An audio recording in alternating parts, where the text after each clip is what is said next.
الحمدللہ کل ہند مرکزی مجلس اہل سنت و جماعت رسول پاک صلی اللہ علیہ وسلم کے صدقے و طفیل آج 42 سال سے حیدرآباد و اکناف میں مختلف مساجد میں جلسے رکھ کر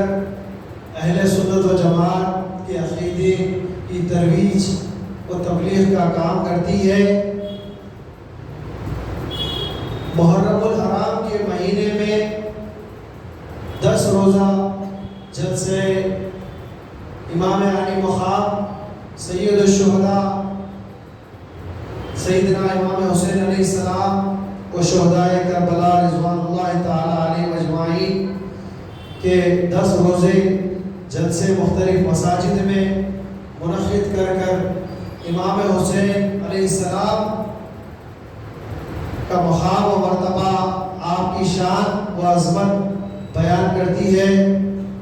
اس کے بعد میلاد النبی صلی اللہ علیہ وسلم کے مہینے میں 12 روزہ جلسے میلاد النبی صلی اللہ علیہ وسلم کے عنوان پر کل ہند مرکزی مجلس اہل سنت و جماعت مختلف مساجد میں جلسے میلاد النبی صلی اللہ علیہ وسلم کا انعقاد عمل میں لاتی ہے، اور اس مہینے میں راز سرکار دو عالم صلی اللہ علیہ وسلم کا مقام و مرتبہ، آپ صلی اللہ علیہ وسلم کی عظمت، سرکار دو عالم صلی اللہ علیہ وسلم کے کمالات و معجزات بیان کرتی ہے،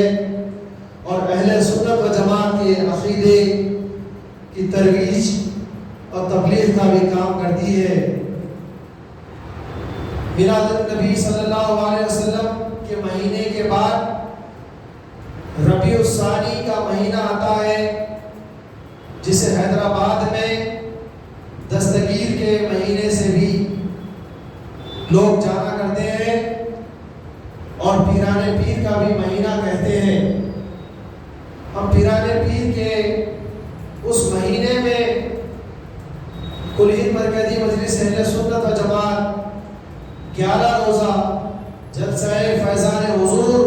سیدنا غوث اعظم دستگیر رضی اللہ تعالی عنہ کے جلسے مختلف مساجد میں رکھ کر حضور غوث اعظم دستگیر رضی اللہ تعالی عنہ کے کمالات، آپ کے کرامات، آپ کی شان و مرتبت ان جلسوں میں بیان کرتی ہے۔ ربیع الثانی کے مہینے کے بعد رجب المرجب کے مہینے میں کل ہند مرکزی مجلس اہل سنت و جماعت 6 روزہ جلسے فیضان حضور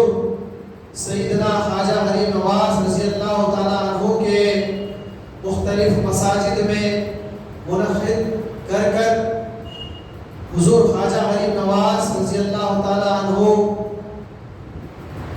کی شان، آپ کا مرتبہ، آپ کی عظمت کے چرچے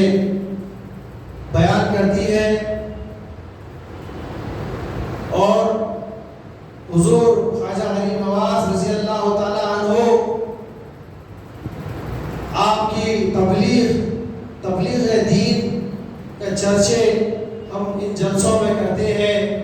اسی کے ساتھ ساتھ اہل سنت و جماعت کے عقائد پر بھی زور ڈالتی ہے، اور باطل فرقوں کا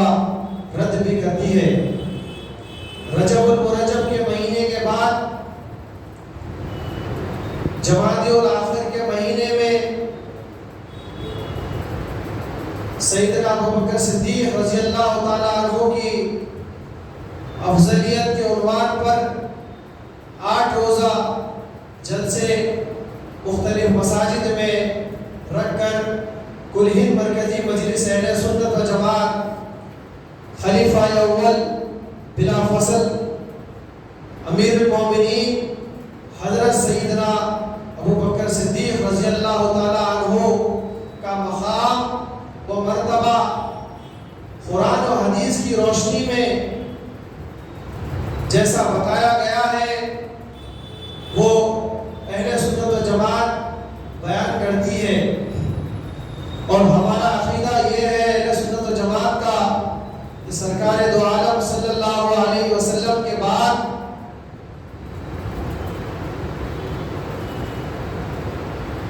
تمام عالم میں انبیاء اور مرسلین کے بعد افضل و اعلیٰ جو ذات مرتبہ ہے وہ ہے سیدنا ابو بکر صدیق رضی اللہ تعالیٰ عنہ کا ہے۔ اسی لیے حضور بحر العلوم شمس المفسرین نے اپنی منقبت میں تحریر فرمائے کہ محمد مصطفیٰ کا جانشین صدیق اکبر ہے، بجز پیغمبروں کے سب سے اعلیٰ سب سے برتر ہے، امام المسلمی اور پیشوائے مرد و زن صدیق، امامت اور کی باطل جہاں صدیق اکبر ہے۔ اور حضور اکرم صلی اللہ علیہ وسلم نے خود ارشاد فرمایا میں نے سب کا بدلہ اس دنیا میں ہی عطا کر دیا، جو